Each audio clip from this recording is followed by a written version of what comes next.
small woodcutter who lived in a small house at the edge of a huge dark forest.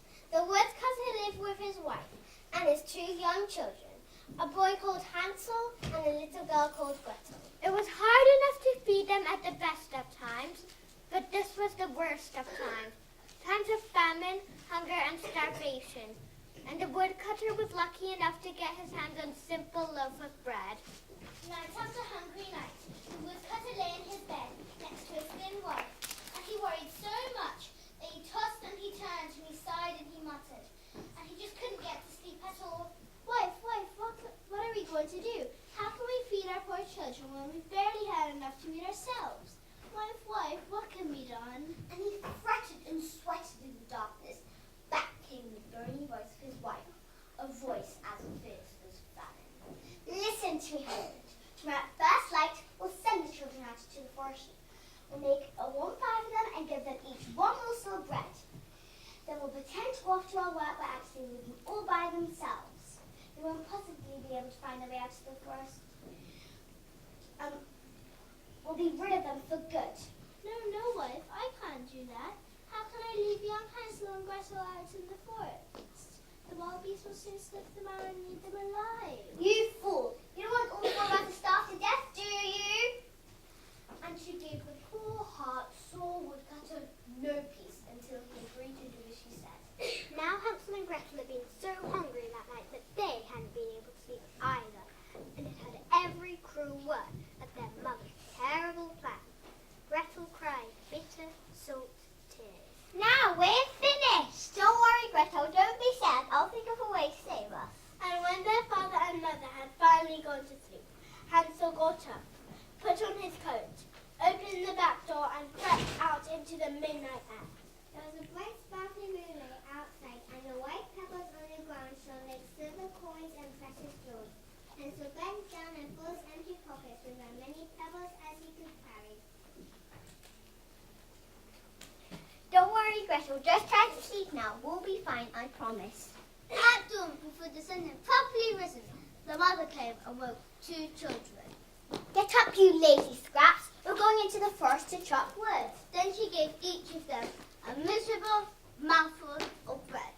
Here's your lunch. Think yourselves lucky and don't eat it all at once, because there's nothing left.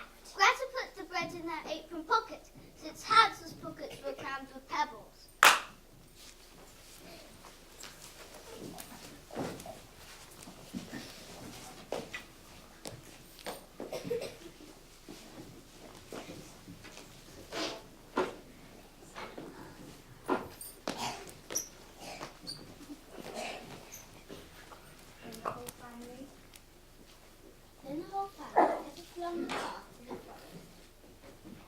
Hansel, what are you hiding behind for looking at? Keep up with the rest of us. Sorry, Father, I'm just looking back at my white kitten. There, sitting up on our roof saying goodbye.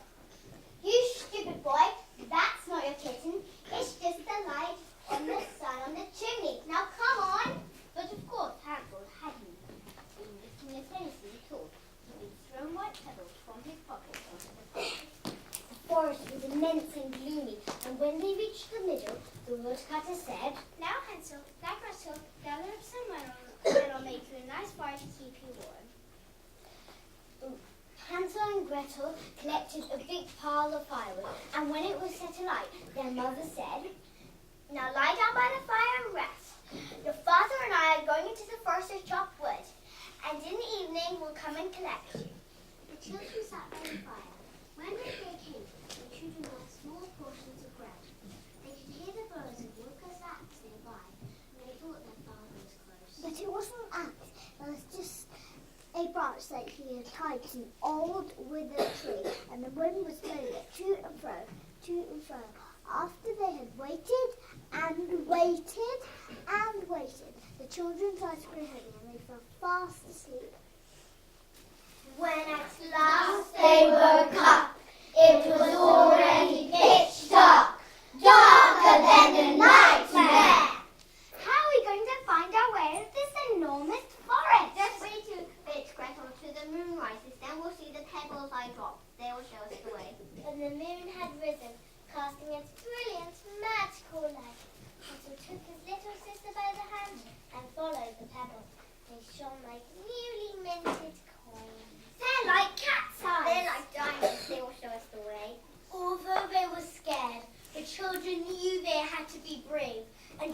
through the creepy wood in the dark. It would take all of their courage not to hide until morning. They had to face their fears.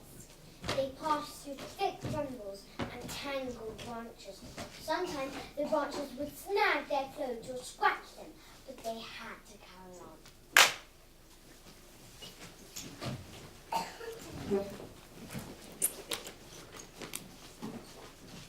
Hansel and Gretel felt tired and scared, but they kept pushing themselves further and further. They had to get home. They just had to. They walked through the night, and at daybreak they knocked on their father's house. You naughty children, where have you been? We thought you were never coming home. But their father was pleased to have them back again, for he had been grief-stricken for leaving them all by themselves in the forest. Not long afterwards, times became very hard again, and famine bit deeply and savagely into their lives. One night when they all lay in bed with empty stomachs, the children heard their mother's voice again. There's no more food left except half a loaf of bread. And afterwards, that's what's going to be the end of us all. I'm telling you, the children must go to our first thing. We send them right into the belly of the forest, so they won't possibly be able to find their way out. It's our only way of saving ourselves. He did it before, so he'll do it again. He did it before, so he'll do it again. He did it before, so he'll do it again. He did it before, so he'll do it again. In the end, the woodcutter gave in. Like before, Hansel waited till his parents fell asleep. Then he got up and tried to collect pebbles like the last time, but the door had been locked and bolted, and he couldn't get out, no matter how hard he tried. Don't worry, Gretel. I'll find something to help us.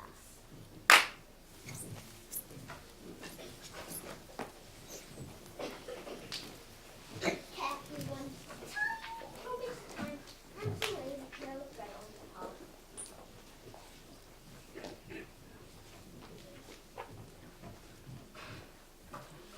Now you just sit here and wait. Me and your father are going into the forest to chop wood, and when we're finished walking, we'll come and collect you.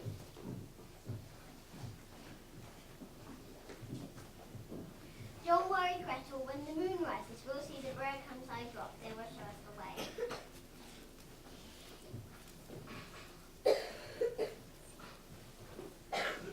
But they didn't find a single breadcrumb because all of the thousands of birds that fly around the forest pecked them away and eaten them.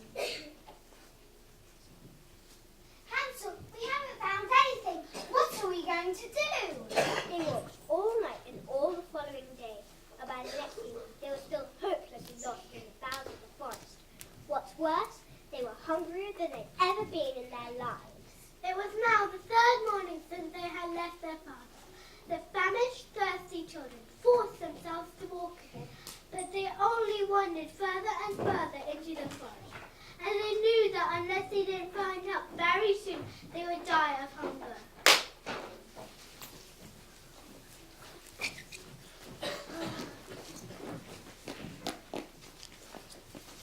When I was little, we saw a beautiful white bird swimming on a branch, and his bird song was so enchanting that Hansel stopped to listen to it.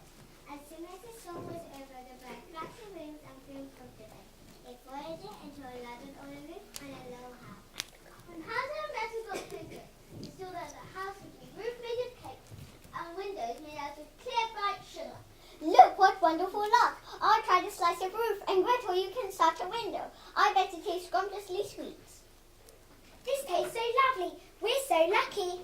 Stop your nibbling, you little rat. It's my house you're gnawing at. But the chomping children chanted were only the wind going past, gently blowing on roof and glass. Hansel thought the roof was absolutely delicious and pulled a great big slab of it. Gretel blasted a hole with a window pane and had a wonderful chewy time. Then, suddenly, the door opened and an old woman bent double on a crutch came creeping out. Well, well, you sweet little things, how did you get here? Come inside and stay with me. You'll come to no harm. She led the children into the house. She gave them a wonderful meal of creamy milk and mouth-watering pancakes, with sugar and chocolate and apples and jam,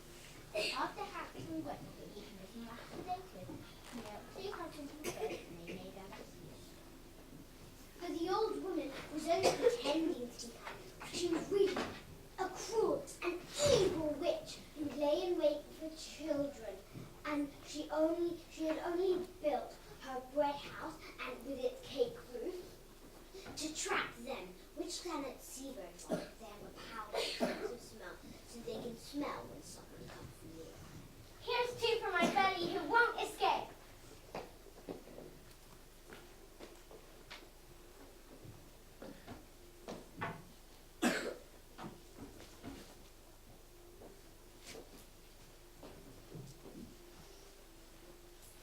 Get up, you lazy rat. Get water and cook your brother a meal. I want him nice and fattened up. When he's nice and plump, I'm going to put him in a pie. Day after day, the best meals were cooked for Hansel, and poor Gretel had to rise and cry about it. Every morning the witch visited the shed and shrieked, "Stick out your finger for me to feel if you're plump." But clever Hansel held out a little bone instead, and the old crone's eyes didn't see it. She thought it was Hansel's finger, but furiously surprised that she went on and on not being plump. After weeks of this, she lost her temper. Now then, Gretel, jump and cook your brother one last meal, and tomorrow, whether he's plump or skinny, fat or lean, I'm going to put him in a pie.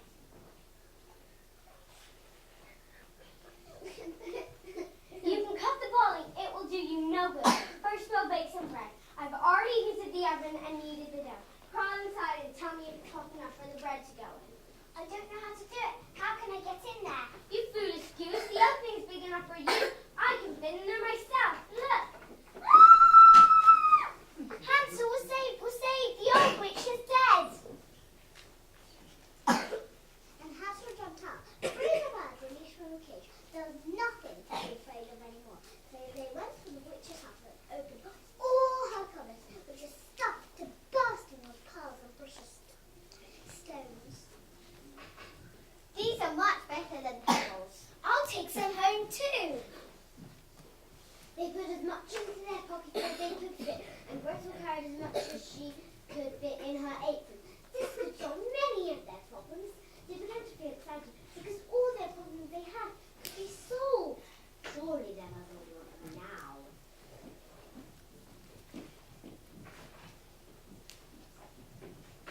Right, now let's get out of this witchy forest for good.